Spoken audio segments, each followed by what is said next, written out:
Hey, what's going on, everybody? Dog trainer, behavior technician, Drayton Michaels. Thanks for tuning into Modern Dog Training. Today we're going to talk about how to disengage your dog from play with the least amount of effort and the most amount of success.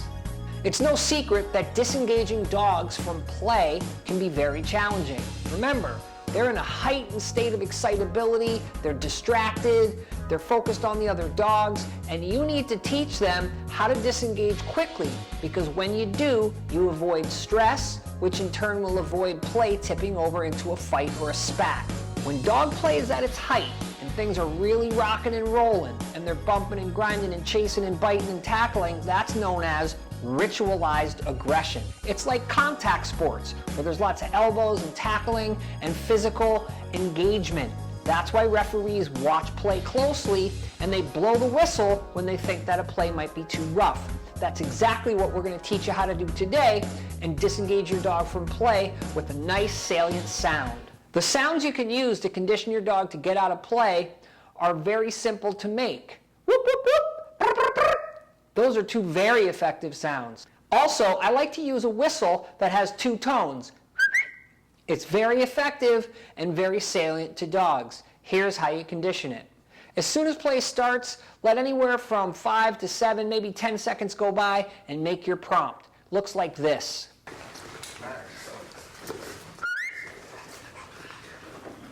Make sure when the dogs disengage, you pay them a food reward and get them right back into play.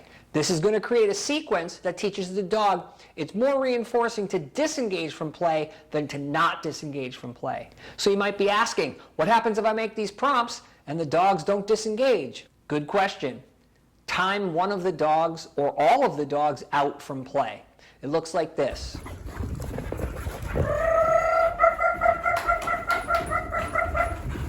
And again, if we condition those prompts, we can get the dogs out and we can help micromanage some of those stress responses there as well with the verbal prompts.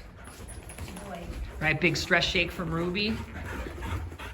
So you make the sound, the dog doesn't disengage within 2 to 3 seconds, and you say, too bad, and you remove the dog from play to teach them the flow chart is this. If you come out of play, you get paid and you get to go right back into play. But if you don't come out of play, play ends. So essentially, you're removing the reinforcement of play with the timeout, and you're doubling the reinforcement if they do come out with food and the continuance of play. Shaping dog play with verbal prompts for disengagement is very effective, and it saves the trainers a lot of legwork. Remember, dogs are fast and they're moving quick, and sometimes it's going to be more beneficial for verbal refereeing versus tactile refereeing. Though I'm a big fan of tactile refereeing and mitigating the front end of dogs with their mouths when they're playing, I'm a big fan of that. It can reduce a lot of micro stressors. It's really important to teach dogs to come out of play with verbal prompting because it's going to be more expedient and it'll save you legwork.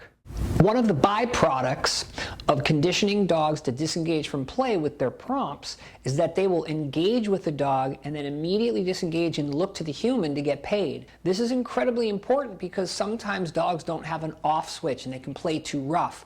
And even though they might be getting along fine and there's no fighting, play can tip over. Remember, when there's a lot of front end action with teeth and biting and nipping, that can cause stress, and it can cause dogs to get a little snarky or play to get a little too intense, and it could tip over into a fight or a spat.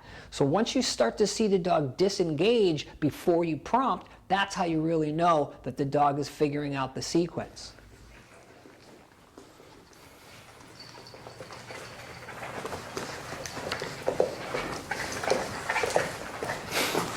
So this is how fast she learns.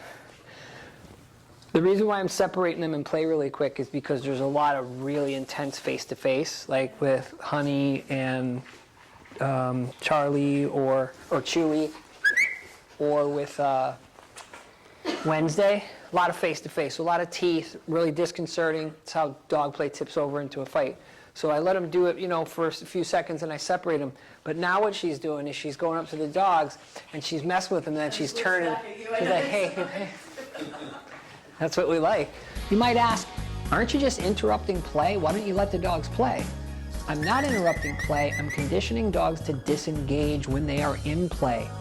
Disengagement from dog play or prey are the two most difficult things to teach a dog because it is very salient for them. So when the dog starts to auto-disengage, they're mitigating the stress on their own. And this is very helpful because many times when play is at its height and there's a lot of nipping and biting and front end action with the mouth, play can tip over. Or one of the dogs may decide to quit, and if they do and you're not mitigating it, then they're going to be getting beaten up. They're going to be getting taken advantage of by the other dog, and that can be stressful. So remember, when you condition dogs to disengage from play, you're conditioning dogs to reduce stress. Thanks again for tuning in. I really appreciate it. Don't forget to like, subscribe, and share, and pass this information on to somebody who might need it.